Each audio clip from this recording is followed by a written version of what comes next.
All right, back with you, San Diego sports leader. It is the Mighty 1090, Darren Smith, as we do each and every Tuesday.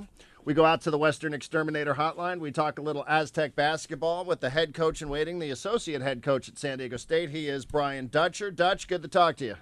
Good to catch up with you, Darren. How was your Thanksgiving? It was great, thank you. I watched a lot of sports, ate a lot of food, just standard stuff. What's it like for a coach, though? You guys had to play on the day of. Did you get a chance to sit down, bear down, have some turkey?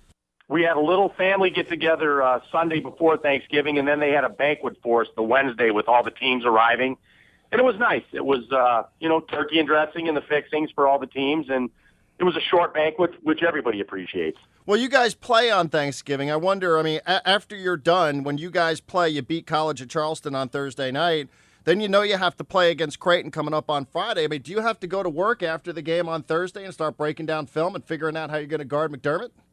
Yeah, absolutely. The coaches go to work. We let the kids, once we were done playing, being as it was Thanksgiving and so many families came to watch them, go get something to eat with their families after the game was over. So as coaches, we get back, we watch the second game, watch Creighton play, and then let the kids go out and get something to eat, get a good night's sleep, and then meet with them the next day to get ready for that game. So that's the life of a coach. You're breaking down film on Thanksgiving night. Absolutely, and it's always more fun to break down when you're in the winner's bracket. I'll tell you that much. Well, I must say this. I don't know that it's a big surprise. For me, I don't want to speak for everybody, but, Dutch, I don't know that I'm surprised that you guys won this tournament, that you won the 3 games there, that you beat College of Charleston, that you beat Creighton, and then that you beat Marquette. I don't know that that's a surprise, but what is a little bit of a surprise to me is the way that you guys won. Outside of about a 7-8 minute stretch against Creighton, it seemed like you guys were in control of all 3 games. We played really well. Going in, we were really nervous. College of Charleston, we thought they had looked pretty good. They beat Charlotte, who won a tournament in Puerto Rico. I think they beat Michigan to win that tournament. So we knew Charleston was good. And so we think, oh, my goodness, if we happen to lose to Charleston, then we got either Arizona State or Creighton. Well, we played well. We won the first game. We carried that momentum to the second game with Creighton. Obviously, the kids were excited, playing a ranked team, trying to figure out where they fit into the national scheme, and we played really well against Creighton. That was just an up and down, high-scoring affair, and both teams, I thought, played really well. And then when we managed to get that one, we had a day off, rest some legs, and then Marquette in the championship game, and another ranked team. And I think they tell me it's the first time we've ever beaten ranked teams on back-to-back nights. So it's as good a weekend as you could possibly have. You and Coach Fisher, as long as you guys have been here, it's been nothing but a decade of doing things for the first time. I can't imagine that ever gets old for a member of this staff to find out that you've done yet another thing for the first time ever in program history. It's just, it's almost, it's sad to say, but not sad that it's become expected. We go out there and, like everyone says, we have a program now. It's not 1 year, 2 years good, 2 years bad. We've been pretty consistent and have had 8, 9, 10 really good years in a row. We're talking to Brian Dutcher, the associate head coach in waiting at San Diego State. Aztecs 5-1. You guys win the Wooden Legacy tournament. Do you guys cut down the nets? I don't even know. what do you do at the end of it? No cutting down of the nets, although they had a really, really nice trophy. And so we celebrate a little at half court with the trophy. I know X took it up into the stands for the show to get a touch and thank them for coming. And like I said, I think the trip was easiest on us, maybe with the exception of Fullerton, because, we're an hour and 15 minutes from home. We get great fan support. Even though it was a neutral court, it wasn't neutral in the fact that the Aztec fans filled the building, and that was a big part of us winning. The game that I referenced earlier here was the game against Creighton. That's the game that you guys play on Friday night, and they got off to a white-hot start there, and they had a double-digit lead early in the game. What changed there? Because, that seemed to be – we all knew Creighton. We've seen McDermott. He's been here. He's actually played at Viejas Arena, at your arena. He's been around forever. His dad's the coach. What changed in terms of the way that game was played? Because they got off to a really, really quick start. We just brought in some guys off the bench, and they just started hitting shots. Matt Shrigley started making shots. We started battling them offensively. It wasn't like we were getting stops, but we started throwing the ball in the basket and got excited about that, caught them right away, and then built a 19-point lead that went away in the second half and found a way to make big plays down the stretch. So basketball, the days of 4 corners and getting a lead and holding the ball are over with the shot clock, the 3-point shot with the the way refs are officiating now, you seem to be getting more free throws. So big leads are something you want to get, but they're harder to hold, that's for sure. Yeah, I mean, that's exactly what it is, the three-point shot and the shot clock, right? I mean, that's just balance things out, that it's always going to be played. You know, you would expect all these games to be played somewhat close in the second halves. Absolutely. Everybody's got a run in them. I mean, we got ahead on Marquette. They had a run on them. When we played Creighton, they got ahead. We made a run to get back into it. So basketball is a game of runs. It's one of the things Coach Fisher always puts on the board before the game. You know, 1 8-point run a half. We want 1 8-0 run a half. We want to limit the team to no 8-0 runs. And that's just one of the things we can't concentrate on. It's such a great game of runs that we want to extend ours and shorten the other teams. You know, you talk about filling it up and about scoring the points, obviously, which is the key to the game. But you guys defensively, and, you know, 6 games in, you know, okay, maybe I should give this a little bit of time to breathe and figure out if you're still doing it, you know, 2 weeks, 3 weeks, a month down the road or whatever. But defensively, you guys have to be thrilled with the way you play defensively here. 57% opponent free throw field goal percentage, and 57 points per game and 37% field goal shooting. I mean, that's remarkable, even if it is only through 6 games. Yeah, Darren, I think it's our length and versatility. You know, we've got great size, and obviously, if you're a couple inches taller than your opponent, it's harder to shoot over. So we can test a lot of shots. We can switch a lot of screens if we so choose. We've been good doubling in the post, where even if you have a good inside presence, you've got to score over 2 people. So, you know, we set a school record last year for defense, and I think we might be a little better this year. So hopefully if that continues and we're able to play that tough, hard-nosed Aztec defense, it's going to lead to a lot of good things for this year's team. Well, I mean, defense is setting up your offense, right? I mean, you talked about setting a school record last year. I mean, that's kind of the style in which, you know, people always say, well, what kind of style do the Aztecs play with? Your style is defensive basketball, which leads to fast break points and offense. Absolutely. We play with great defensive tenacity, and the roles are really well defined. And then offense is always a subjective thing. You know, we play fast.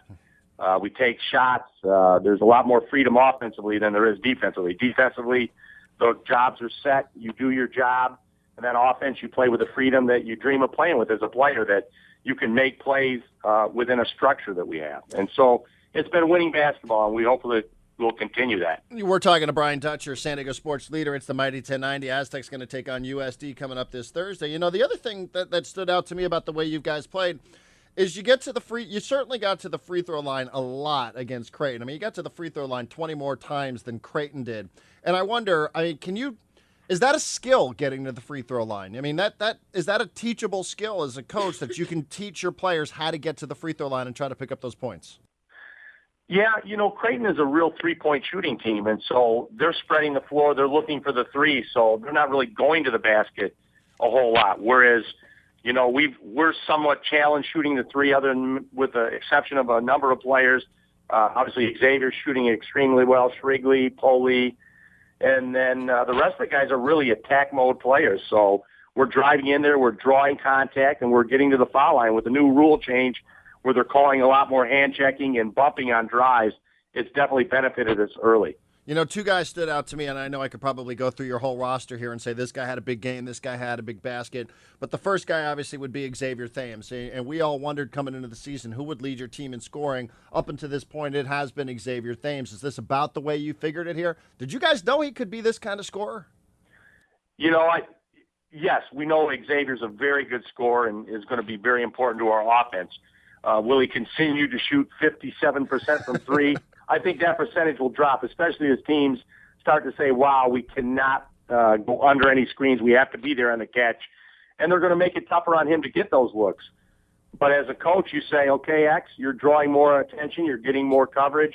It should be easier to find the open man. You're going to have to, you know, move the ball a little bit now if they're taking away what you do best. And that's the beauty of X. He's unselfish. He'll take the offense if they give it to him. If not, if he's drawing 2 defenders, then he'll find the open man, and hopefully someone will get a better shot. So we're real excited about the way Xavier's playing the game for us at the point position right now. Sure, but I mean, you know, as a point guard here, I mean, obviously you want the guys to distribute the basketball, but you're okay with the way I mean, you can't really complain about the way he's playing up until this point, especially the way he played over the weekend. But it is that interesting dynamic about what the role of the point guard is supposed to be, and if you want to be a scoring point guard or a distributing point guard. Yeah, that's always tough because you want a point guard that can do both. Right. Because obviously you don't want him forcing his offense. If they've done a good job and take things away, you draw two, you move the ball. But if the defense is lax and you get an open look or they're playing you for the pass, you have to be able to score. So it's such a game of instinct and making the right play. It changes every game. It changes every possession. And I think having a fifth-year player in Xavier, he's been through a lot of those situations, and he's playing in the flow of the game better than he ever has. The other player that stood out to me, and he showed really nice touch, and I thought he looked like he was moving with a lot of purpose, was Winston Shepard. I thought he had a really good tournament. Absolutely. Winston was phenomenal in our first two games. He struggled against Marquette. I think he was 0 for 6 at one point and had a few turnovers. Mm-hmm.